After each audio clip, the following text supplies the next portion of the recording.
تو میں اس میں پڑھتا تھا. وہ بالکل نہر کے کنارے تھا, اور جب بھی ہماری ریسیس ہوتی تھی, بریک ہوتی تھی, تو بریک کے وقت ہم دوڑ بھاگ جو ہوتی ہے, کھیل کود سارا وہ نہر کے کنارے پہ ہی ہوتا تھا. اور اس وقت نہر کے صرف اس سائڈ پہ سڑک تھی, دوسری طرف سڑک نہیں تھی, وہ کچا تھا. اچھا. ہاں, وہ سڑک بعد میں بنی ہے. اور وہاں پہ ایک چھوٹی سی کینٹین ہوتی تھی, تو اس کینٹین پہ ہم چائے پیتے تھے, سینڈوچ کھاتے تھے, سموسے کھاتے تھے, اور یونیورسٹی کے لڑکے لڑکیاں جو آپس میں ڈیٹے مار رہے ہوتے تھے ان کو بھی ہم دور سے دیکھتے تھے. اچھا, آپ نے کبھی ڈیٹ نہیں ماری؟ مطلب بچپن میں آپ سب دیکھا کرتے تھے. ہم تو اس وقت بچے تھے نا اسکول میں. ہم اس وقت شروع میں بڑے حیران ہوتے تھے کہ یہ ایک لڑکی اور ایک لڑکا جو ہیں یہ آپس میں کیا کر رہے ہیں, یہ اتنی ہلکی بات کر رہے ہیں آپس میں, اتنی ہلکی ہے, پتہ نہیں کیا باتیں کر رہے ہیں. اچھا, آپ کو پتہ بھی نہیں تھا کہ وہ ڈیٹ ہے؟ بعد میں پھر پتہ چلا یہ کیا باتیں کرتے ہیں. میرا کوشچن یہ ہے کہ آپ کو کالج یا یونیورسٹی میں آ کے کسی سے عشق ہوا, یا اس وقت بھی آپ صرف کتابیں ہی پڑھا کرتے تھے؟ دیکھیں, ہمارا جو اسکول تھا اس زمانے میں وہ کو ایجوکیشن اسکول تھا, اور کیونکہ ہم یونیورسٹی میں بھی کو ایجوکیشن تھی, ہمارا اسکول بھی کو ایجوکیشن تھا, تو یہ کوئی اتنا زیادہ جو ہے نا وہ آپ کو جب بچپن سے ہی آپ لڑکیوں کے ساتھ پڑھتے ہوں تو آپ کو نا یہ آپ کا یہ پرابلم نہیں ہوتا کہ میں نے فورن سے کوئی دیکھا اور ہاں فلرٹ کرنا سٹارٹ ہاں کر دیا جیسے آج کل. ہاں. اور ویسے بھی ہماری کلاس میں مجھے یاد ہے ہماری کلاس میں لڑکیاں زیادہ تھیں, لڑکے کم تھے. پھر تو بالکل بھی نہیں ہوتا. اچھا, اور پھر ہم جو ہے نا وہ لڑکے جو ہم آپس میں تھے, تو اگر 15 لڑکے تھے تو اس میں ہم 5 لڑکے بہت شرارتی تھے, جو کلاس کے سب سے شرارتی لڑکے. ہم آپس میں بڑے یونائٹڈ تھے, ہماری علیحدہ سے پارٹی تھی, اور ہم بڑی خطرناک قسم کی شرارتیں کرتے تھے. اور ہماری جو یونیورسٹی کے بڑے لڑکے تھے ہم ان کو کاپی کرنے کی کوشش کرتے. اس زمانے میں بڑی پالیٹکس ہوتی تھی, ہمیں نہیں تھا پتہ یہ آپس میں ایشیا سرخ ہے, ایشیا سبز ہے, کہ نعرے لگاتے ہیں یہ آپس میں, تو ہمیں نہیں تھا پتہ ایشیا سرخ ہے کیا ہے اور ایشیا سبز ہے کیا ہے. لیکن وہ جو تھا اکثر اوقات ان کی آپس میں لڑائیاں بھی ہوتی تھیں, سب کچھ ہوتا تھا. تو ہم کہتے تھے اچھا یہ جو ہے نا اس کے پاس یہ اس نے اس کو مارا ہے, تو یہ جو ہے نا یہ بہت بہادر آدمی ہے. بعد میں پتہ چلا کہ وہ بہادری نہیں تھی, وہ پاگل پن تھا. وہ ایک جیسے گنڈا گردی کرتے ہیں آپ اسکول میں اس طرح. تو وہ اس کا ایک فائدہ یہ تھا کہ تھوڑا سا بچپن میں پتہ چل گیا کہ یہ ایشیا سرخ ہے کیا ہے اور ایشیا سبز ہے کیا ہے. اور پھر آہستہ آہستہ یہ بھی پتہ چل گیا کہ یہ جو وائلنس ہے یہ اچھی چیز نہیں ہے. اور ساتھ ہی ساتھ یہ بھی پتہ چل رہا تھا کہ یہ جو ڈیٹے مارنے والے ہیں نا یہ پڑھائی پہ توجہ نہیں دیتے اور اکثر کا انجام اچھا نہیں ہوتا. اچھا میر صاحب, آپ کو کبھی کسی لڑکی پہ کرش نہیں ہوا؟ اصل میں دیکھیں نا جب میں 8th کلاس میں تھا تو میں بہت اچھا اسٹوڈنٹ تھا, لیکن میں نے 8th کلاس میں نے کلب کرکٹ کھیلنا شروع کر دی. اور کالج کے زمانے میں کرکٹ اور پالیٹکس پہ زیادہ توجہ تھی. تو جب ہم یونیورسٹی میں پہنچے تو یونیورسٹی میں کچھ خواتین جو ہیں یا لڑکیاں آپ کہہ لیں, تو انہوں نے میرے ساتھ دوستی کرنے کی کوشش کی. اور ایک خاتون تھی, مجھے یاد ہے کہ وہ میرا ڈپارٹمنٹ سے ان کا تعلق نہیں تھا, وہ ایک اور ڈپارٹمنٹ سے تھی. تو انہوں نے میرے ساتھ اتنی دوستی کر لی کہ ایک دن وہ مجھے اپنے گھر لے گئی اور امی سے ملوا دیا. تو میں اس وقت ساتھ میں کام بھی کرتا تھا, میں جرنلسٹ بھی بن چکا تھا. تو اس عورت نے, مجھے آج تک یاد ہے کہ اس نے نا کوئی میرے سے نہیں پوچھا تم کون ہو, تمہارا فیملی بیک گراؤنڈ کیا ہے. وہ سیدھی آ کے کہتی ہے دیکھو یہ صحافی جو ہوتے ہیں ان کی تو تنخواہ بہت کم ہوتی ہے, تو تمہیں پھر اگر جو ہے نا اس بچی کا اپنی کا نام لیا, اگر اسے شادی کرنی ہے تو تمہیں نا CSS کرنا پڑے گا. میں نے کہا آپ کو کس نے کہا کہ میں نے اس کے ساتھ شادی کرنی ہے؟ یہ تو مجھے چائے پلانے کے لیے لے کے آئی ہے, شادی میں نے تو نہیں کرنی اس کے ساتھ. مطلب زبردستی کا دھلا بنا رہے تھے آپ کو. ہاں. میر صاحب, کوئی ایسی شرارت جس کے بعد آپ کو گھر سے ڈانٹ یا مار پڑی ہوئی؟ ایسے آپ کیونکہ بتا رہے ہیں آپ اسکول میں بہت زیادہ شرارتی تھے. دیکھیں جو ہم اسکول میں شرارتیں کرتے تھے نا وہ بڑی اگریسو شرارتیں ہوتی تھی, اور مجھے اکثر شرارتیں جو ہے نا ان پہ بعد میں ندامت ہوتی ہے.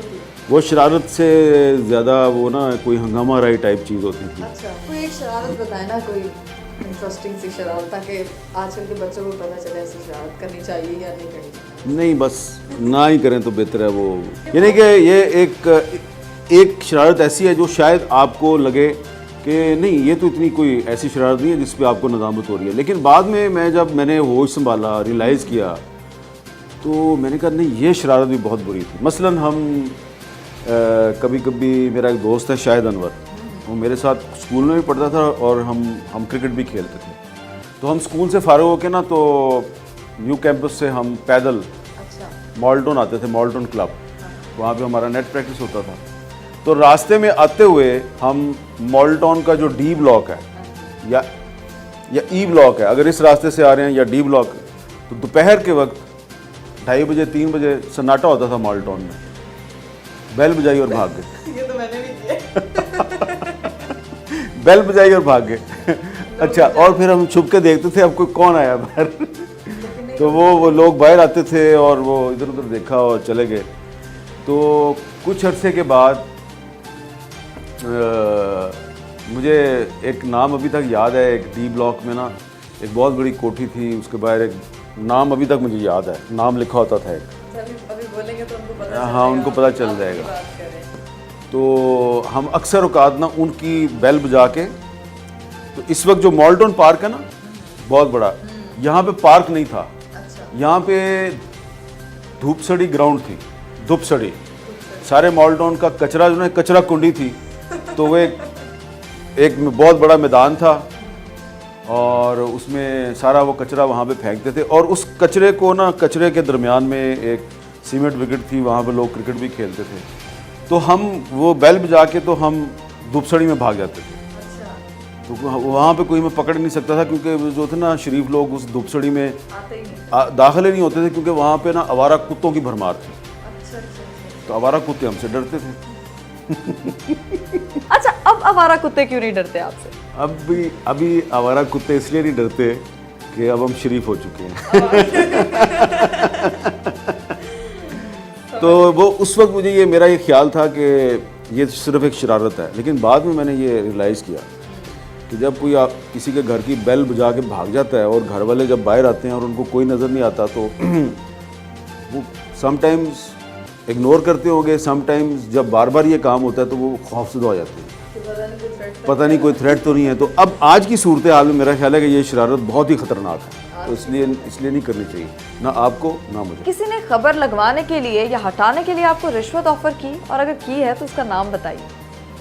ویسے اس طرح کے واقعات میری زندگی میں بہت کم ہیں, لیکن ایک واقعہ تھا جب پرویز مشرف کے خلاف تحریک چل رہی تھی, 2007 کی بات ہے.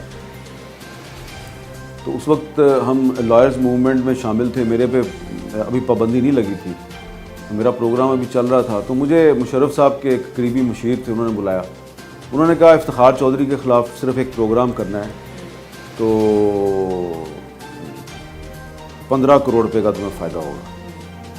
میں نے کہا جی نہیں, مجھے نہیں 15 کروڑ چاہیے. انہوں نے کہا تم نے کچھ نہیں کرنا, بس شناختی کارڈ کی کاپی دے دو, میں تمہیں گیس کا کوٹا دوں گا اور یہیں پہ وہ میں بکوا دوں گا اور تمہیں میں چیک دوں گا. تو جائز ہے, بالکل بزنس ہے یہ.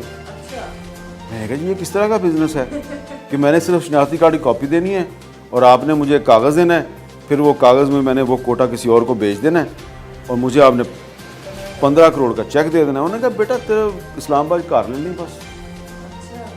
تو میں نے کہا نہیں جی مجھے شکریہ, مجھے نہیں چاہیے. تو انہوں نے کہا نہیں اچھا تم اس طرح کرو, تم جاؤ ذرا تم سوچ لو, 2 گھنٹے بعد آنا میرے پاس. تو میں وہ گاڑی لے کے نکلا جب وہاں سے, تو میں اتنا زیادہ وہ پریشان تھا کہ یار یہ اس ملک کا کیا بنے گا کہ ایک پروگرام کے 15 کروڑ دے رہے ہیں 2007 میں.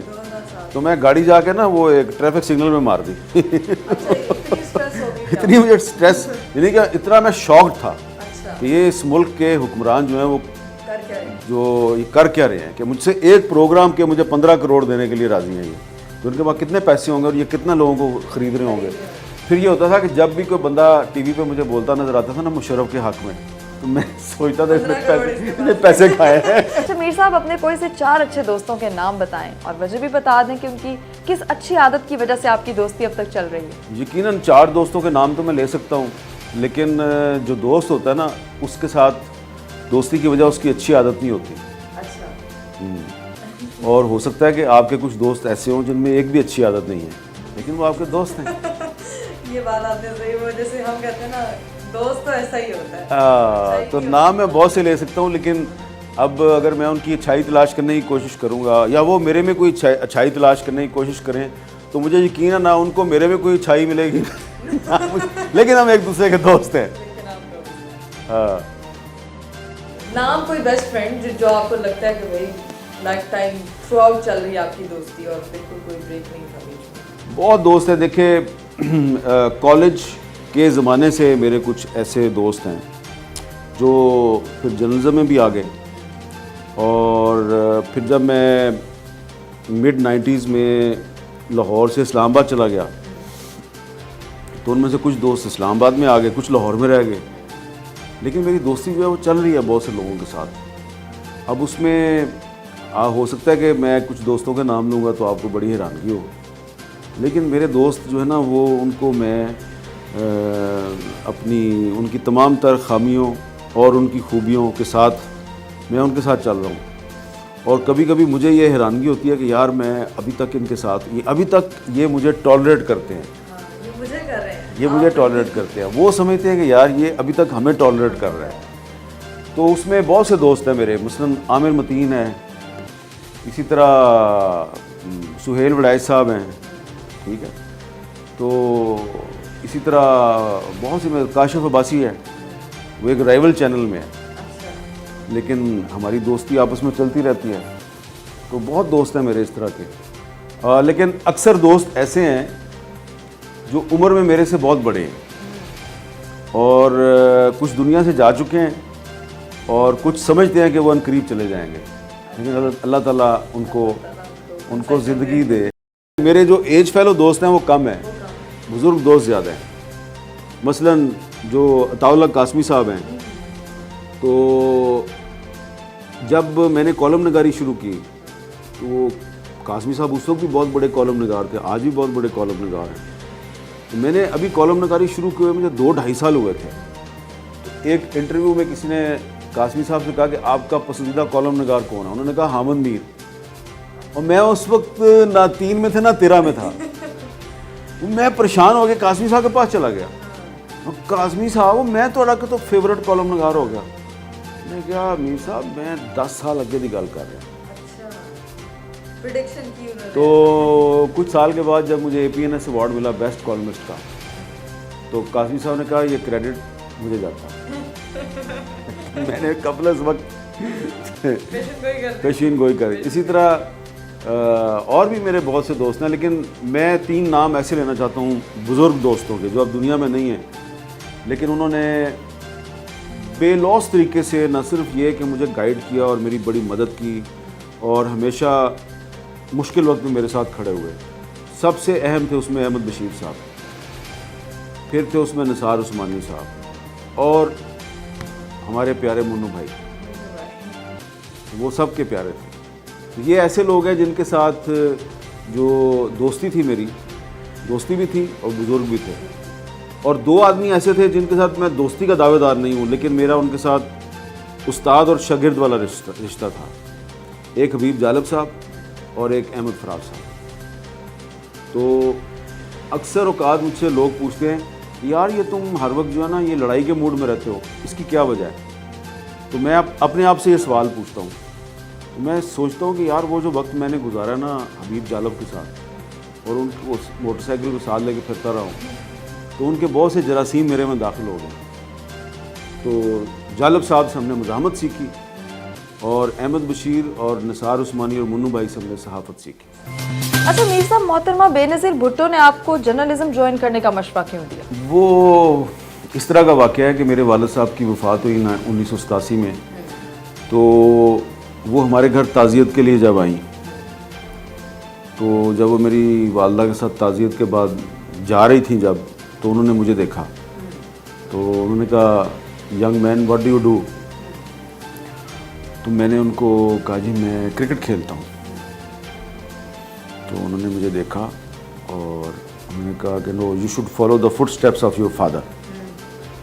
جب وہ چلی گئیں تو میں سوچتا رہا کافی دیر. تو لکھنے لکھانے کا شوق تو مجھے پہلے سے تھا. تو اب میں نا وہ سوچ رہا ہوں کہ میں نے کیا کرنا ہے ابھی، کیونکہ میں اس وقت تک فرسٹ کلاس کرکٹ کھیلنا شروع ہو گیا تھا. اچھا.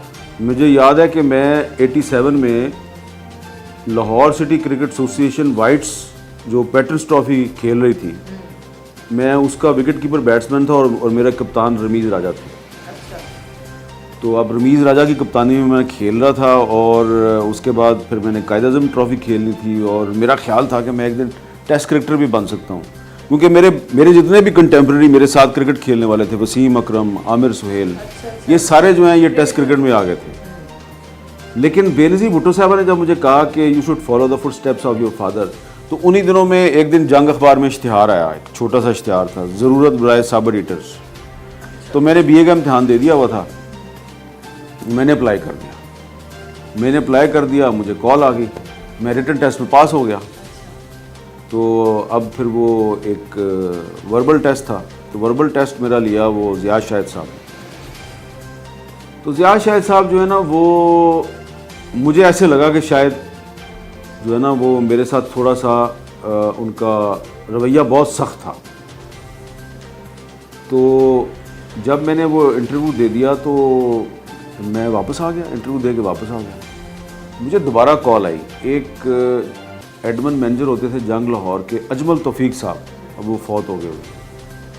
انہوں نے مجھے کہا کہ آپ کا جو ریٹن ٹیسٹ بھی ٹھیک ہے, آپ کا جو ٹیسٹ لیا زیاد شاہد صاحب نے انٹرویو لیا وہ بھی ٹھیک ہے, تھوڑا سا ہمیں یہ بتایا گیا کہ ایٹیچیوڈ پرابلم ہے آپ کا, تو آپ ذرا مجھے آگے ملے.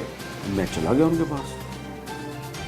تو انہوں نے پوچھا کہ کیا انٹرویو میں کیا ہوا تھا. میں نے کہا جی وہ ذرا تھوڑا سا مجھ سے سخت سوال کر رہے تھے, سیاسی سوالات کر رہے تھے. میں نے بھی اسی طرح اگریسو جواب دیا. تو انہوں نے کہا نہیں دیکھیں وہ آپ کے سینئر تھے, آپ کو ان کے, لیکن انہوں نے لکھا یہ ہے کہ لڑکا ذہین ہے لیکن ایٹیچیوڈ پرابلم ہے. اچھا. پاس بھی کر دیا. اور بہرحال پھر مجھے ایک پروبیشن پہ 1500 روپیہ ماہوار پہ, پروبیشن ہوتا ہے 3 مہینے کا, رکھا انہوں نے, چیک دیکھتے ہیں اس کو, انٹرنشپ پہ. تو انٹرنشپ کے لیے رکھا, تو اس میں میں ٹھیک تھا. تو اس طرح پھر جو ہے نا وہ جب میرا کیریئر شروع ہو گیا, تو میں نے ابھی یہ فیصلہ نہیں کیا تھا کہ میں نے اسی میں رہنا ہے. میں نے ساتھ میں ایم اے میں داخلہ بھی لے لیا. تو میں اپنے آپ کو نا خود چیک کر رہا تھا کہ میں چل سکتا ہوں کہ نہیں چل سکتا. بے نظیر بھٹو کے کہنے پہ میں آ تو گیا ہوں, چل سکتا ہوں کہ نہیں چل سکتا. تو ابھی یہ سلسلہ چل رہا تھا, تو 88 میں بے نظیر بھٹو صاحب پرائم منسٹر بن گئی.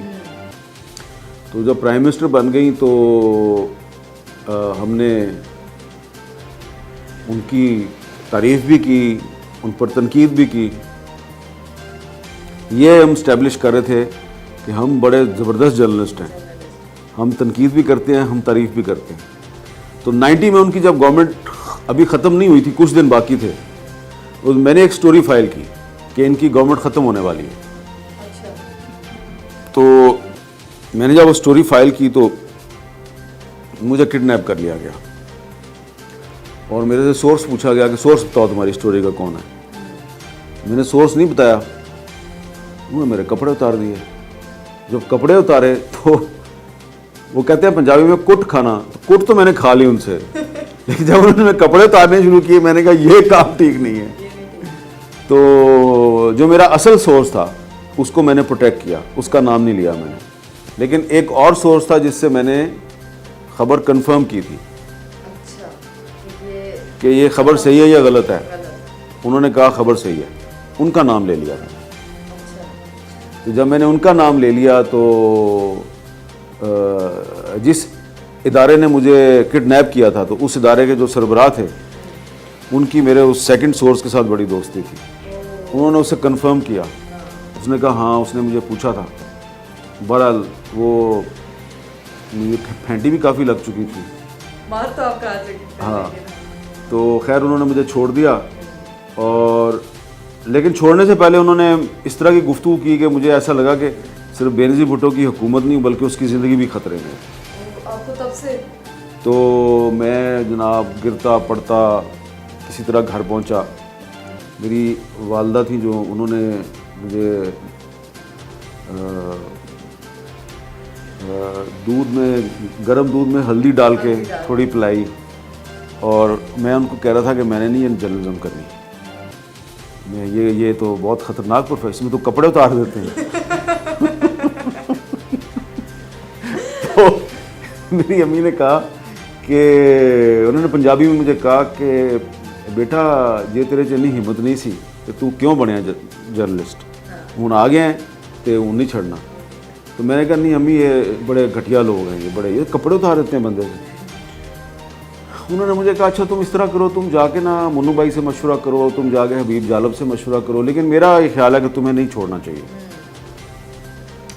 خیر میں نے کہا اب اگر ماں میری میرے ساتھ کھڑی ہے تو پھر مجھے تو پھر میں نے فیصلہ کیا کہ نہیں میں جرنلسٹ ہی رہوں گا. تو ایکچولی کریڈٹ بے نظیر بھٹو کو صرف اتنا ہے کہ انہوں نے کہا تھا you should follow the footsteps of your father.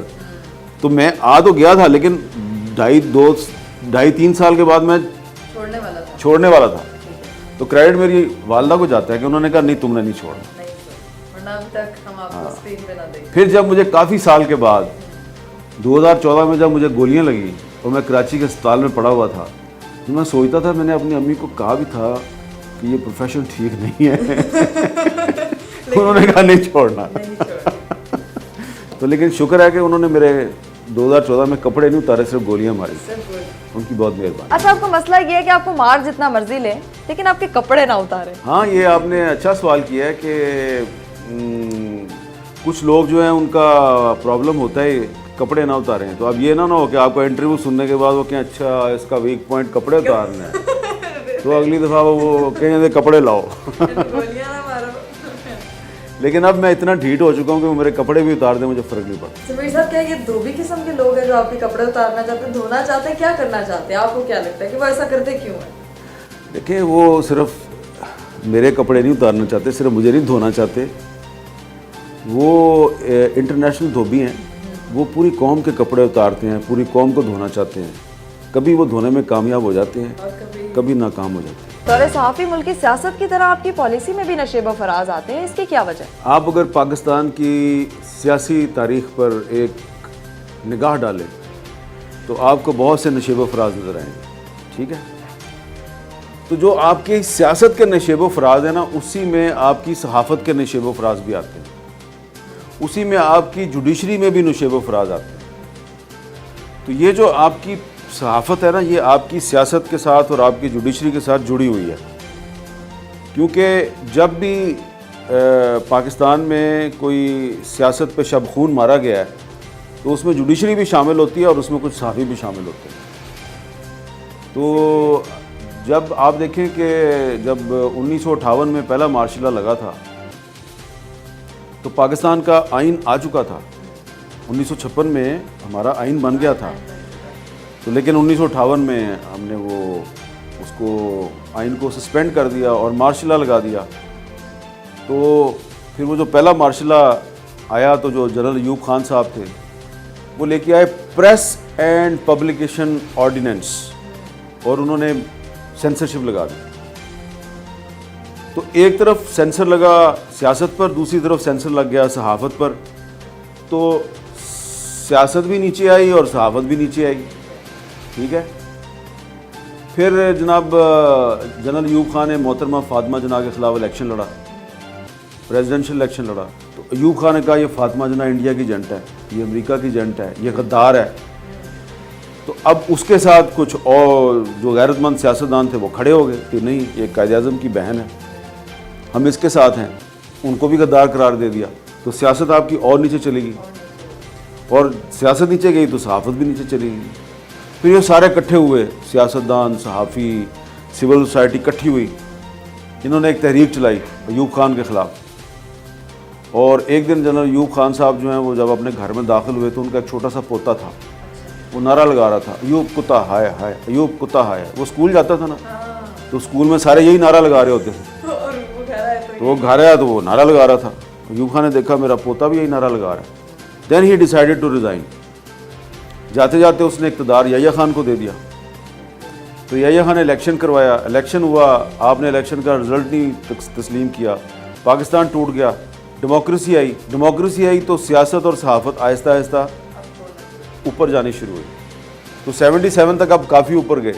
پھر معاشرہ لگا, پھر نیچے آ گئے. تو یہ نشیب و فراز کا لفظ آپ نے استعمال کیا ہے, تو میں اب آپ کو سمجھا رہا ہوں کہ یہ جیسے پاکستان کی سیاسی تاریخ کے اپس اینڈ ڈاؤنز ہیں, نشیب و فراز ہیں, ویسے ہی صحافت کے بھی ہیں.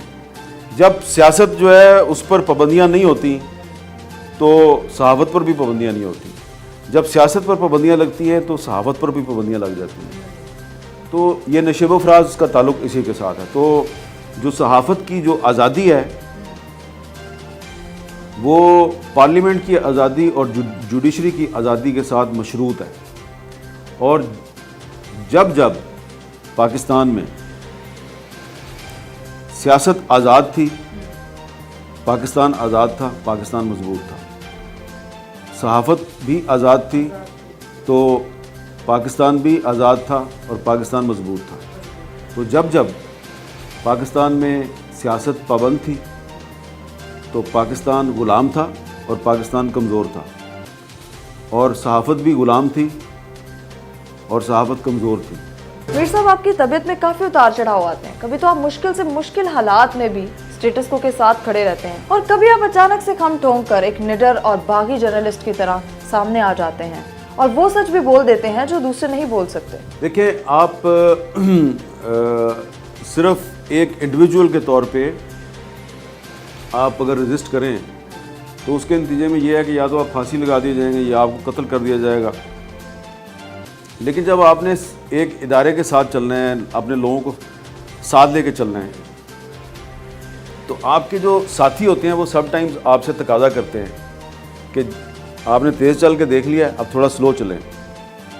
ہم بھی آپ کے ساتھ ہی چل رہے ہیں اور ہماری منزل بھی وہی ہے جو آپ کی منزل ہے, لیکن اس وقت تیزی کی ضرورت نہیں ہے کیونکہ پھسلن بہت ہے. اگر آپ تیز چلیں گے تو آپ سلپ ہو جائیں گے, گر جائیں گے. تو ذرا آہستہ چلیں, ڈائریکشن وہی رکھیں.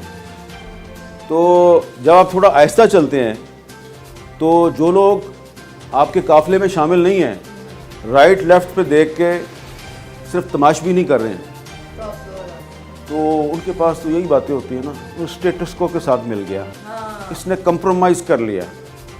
ٹھیک ہے نا.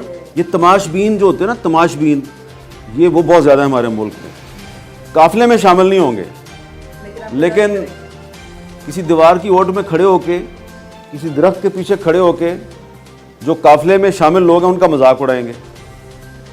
ٹھیک ہے نا. تو آپ یہ دیکھیں کہ جب بھی پاکستان میں آئین اور قانون کی بالادستی یا پاکستان کی سلامتی کو کوئی خطرہ درپیش ہوتا ہے تو کون کھڑا ہوتا ہے پاکستان میں؟ پاکستان میں وہی لوگ کھڑے ہوتے ہیں جو سمجھتے ہیں کہ پاکستان کی سلامتی جو ہے وہ آئین اور قانون کی بالادستی سے مشروط ہے. جو اسٹیٹس کو کے حامی ہوتے ہیں نا, وہ دراصل رائٹ لیفٹ پر دیوار کی اوٹ میں کھڑے ہوتے ہیں یا درخت کے پیچھے چھپے ہوتے ہیں, اور وہ الزام لگاتے ہیں جو لوگ قافلے میں شامل ہیں, وہ ہمیشہ الزام لگاتے ہیں. ٹھیک ہے. لیکن آخر کار پھر جو ہسٹری ہوتی ہے وہ اپنا فیصلہ دیتی ہے. تو آپ بھی یہ فیصلہ ہسٹری پہ چھوڑ دیں کہ کب حامد میر اسٹیٹس کو کے ساتھ تھا, کب حامد میر انقلابی تھا, کب انقلابی نہیں تھا. جب ہم اس دنیا سے چلے جائیں گے نا تو ہمارے بارے میں فیصلہ تاریخ میں کرنا ہے, آپ نے یا دیوار کی اوٹ میں چھپے ہوئے اسٹیٹس کو کے اصل ایجنٹوں نے فیصلہ نہیں کرنا. اچھا, تاریخ میں آپ اپنا نام کن لوگوں میں لکھوانا چاہتے ہیں؟ یہ فیصلہ تاریخ نے کرنا ہے. اس وقت تو ہم کوشش یہ کر رہے ہیں کہ جس چیز کو ہم صحیح سمجھتے ہیں, جس چیز کو ہم سچ سمجھتے ہیں, ہم اس کے ساتھ چلیں, تیز چلیں یا آہستہ چلیں, لیکن فیصلہ تاریخ نے کرنا ہے. لیکن آپ کے ایک مائنڈ میں ہو کہ یار مجھے اس جگہ پہ ہونا ہے. نہیں, میرا یہ تو بہت چھوٹا سا مقصد ہے, یہ تو بہت چھوٹا سا مقصد ہے کہ میں نے تاریخ میں فلاں کے ساتھ اپنا نام جو ہے وہ نہ, میں دیکھیں سیدھی سی بات ہے, میں ایک مسلمان ہوں, میں نے اللہ کو خوش کرنا ہے, تو میں نے اپنا نام جو ہے نا وہ اللہ تعالیٰ کی جو ہے نا جو کتاب ہوگی اس میں لکھوانا ہے کہ میں اللہ سے ڈرنے والوں میں شامل تھا. باقی سب چھوڑ دیں. اگر آپ کا اللہ آپ سے خوش ہے تو سب خوش ہے, پھر تاریخ بھی آپ سے خوش ہوگی. میر صاحب, آپ خود ایک باہمت کشمیری ہیں اور کشمیریوں کی جد و جہد میں آپ کی فیملی کا خون شامل ہے. مسئلہ کشمیر کے بارے میں آپ کیا کہیں؟ دیکھیں, جو کشمیر کی تحریک آزادی ہے اور جو پاکستان کی تحریک ہے یہ ساتھ ساتھ شروع ہوئے ہیں. ویسے تو جو کشمیر کی تحریک ہے یہ تحریک پاکستان سے بھی پرانی ہے, لیکن میں اس لیٹسٹ فیز کی بات کرتا ہوں. کشمیر کی تحریک بھی علامہ اقبال نے شروع کی، پاکستان کی تحریک بھی علامہ اقبال نے شروع کی. کشمیر کی آزادی جو ہے اس کا خواب بھی اقبال نے دیکھا اور پاکستان کے قیام کا خواب بھی اقبال نے دیکھا. بڑا آسان ہے اس کو سمجھنا. علامہ اقبال نے خطبہ اہل آباد 1930 میں پیش کیا جس میں انہوں نے ایک علیحدہ ریاست کا تصور پیش کیا، اور کشمیر کی آزادی کا اعلان علامہ اقبال نے 14 اگست 1931 کو موچی گیٹ لاہور میں ایک جلسے میں کیا. کشمیر کی تحریک جو ہے کشمیر سے شروع نہیں ہوئی، لاہور سے شروع ہوئی. علامہ اقبال نے شروع کیا کیونکہ وہاں پہ جو 13 جولائی 1931 کو جو سری نگر میں فائرنگ ہوئی تھی اس میں بہت سے کشمیری شہید ہو گئے تھے. تو وہ 13 جولائی 1931 کو جو شہید ہوئے تھے ان کی یاد میں 14 اگست 1931 کو لاہور میں ایک جلسہ ہوا، اور اس جلسے میں علامہ اقبال نے آزادی کشمیر کی تحریک کا اعلان کیا. اور پھر 1940 میں جو ہے وہ آپ کی قرارداد لاہور منظور ہوتی ہے. تو آپ دیکھیں کہ قرارداد لاہور 1940 میں منظور ہو رہی ہے اور کشمیر کی تحریک کا اعلان قائد اعظم نے 14 اگست 1931 کو کر دیا علامہ اقبال نے. تو اس لحاظ سے تھوڑی سی پرانی ہے کشمیر کی تحریک کی آزادی. اب آپ دیکھیں 1947 میں جو ہے وہ کشمیر نے پاکستان میں شامل ہونا تھا، لیکن انگریزوں کی ملی بھگت سے نہیں پاکستان میں شامل ہو سکا. اب ہم لیٹسٹ سچویشن پہ آ جاتے ہیں. تو کشمیر کو آزاد کروانے کے بڑے موقع آئے. پاکستان کے جو حکمران تھے ان کے پاس کئی دفعہ ایسے موقع آئے، لیکن انہوں نے ان موقعوں کو اویل نہیں کیا. 1962 میں جب چین کی اور انڈیا کی جنگ شروع ہوئی تھی تو چائنا نے پاکستان کو پیغام بھیجا کہ کشمیر خالی ہو گیا، جسٹ واک ان. تو ایوب خان نے کہا نہیں امریکہ ناراض ہو جائے گا، تو ایوب خان نے نہیں کیا. تو اسی طرح 1995 میں کشمیر کی تحریک آزادی بالکل عروج پر تھی، اور جو کشمیری مجاہدین تھے ان کا اتنا کنٹرول ہو گیا تھا سری نگر کے شہر کے اندر اور آس پاس کے علاقوں میں کہ بالکل انڈین سٹیٹ جو ہے وہ بالکل پیرالائز ہو گئی تھی. لیکن پاکستان میں نواز شریف اور بے نظیر آپس میں لڑ رہے تھے یا ان کو لڑوایا جا رہا تھا. تو پاکستان میں سٹیبلٹی نہیں آئی جس کی وجہ سے کشمیر ہاتھ سے نکل گیا. اس کے بعد 2015 اور 2016 میں برہان وانی کی شہادت کے بعد کشمیر میں بہت بڑی پولیٹیکل اپرائزنگ ہوئی. اگین کیا ہوا؟ پاکستان میں نواز شریف اور عمران خان کی لڑائی چل رہی تھی، آپ کچھ نہیں کر سکتے. تو اب اگین ایک بہت بڑا موقع ہمارے پاس آیا ہے، لیکن یہ موقع جو ہے اس موقع پہ ہم صرف اسی صورت میں کشمیریوں کو ان کا حق خود ارادیت دلوا سکتے ہیں کہ اگر پاکستانی قوم متحد ہوگی. آپ کو چند سال پہلے مارنے کی کوشش کی گئی، آپ کو دوبارہ زندگی ملی ہے، اس بارے میں آپ کیا کہیں گے کہ وہ کیسے ہوا، کیوں ہوا؟ ایک دفعہ نہیں کئی دفعہ مارنے کی کوشش کی گئی ہے، لیکن کبھی دنیا کو پتہ چل جاتا ہے کبھی نہیں پتہ چلتا. تو ایک دفعہ میری گاڑی کے نیچے بم بھی لگایا گیا تھا، وہ بھی ڈیفیوز ہو گیا. پھر 2014 میں میرے پہ حملہ بھی ہوا.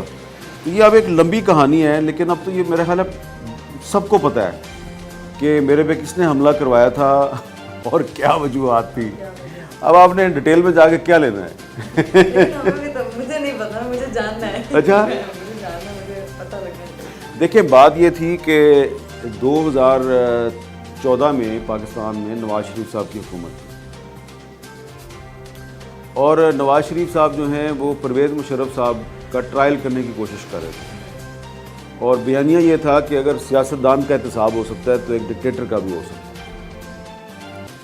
تو میں بطور ایک صحافی کے میں اس اسکول آف تھاٹ کے ساتھ تھا جو یہ کہہ رہے تھے کہ اس کا احتساب ہونا چاہیے. لیکن نواز شریف صاحب کی اپنی حکومت اور ان کی اپنی پارٹی کے اندر بہت طاقتور لوگ جو ہیں انہوں نے نواز شریف کو یہ کہنا شروع کر دیا کہ اس کو جانے دیں، چھوڑ دیں، اس کا ٹرائل نہ کریں.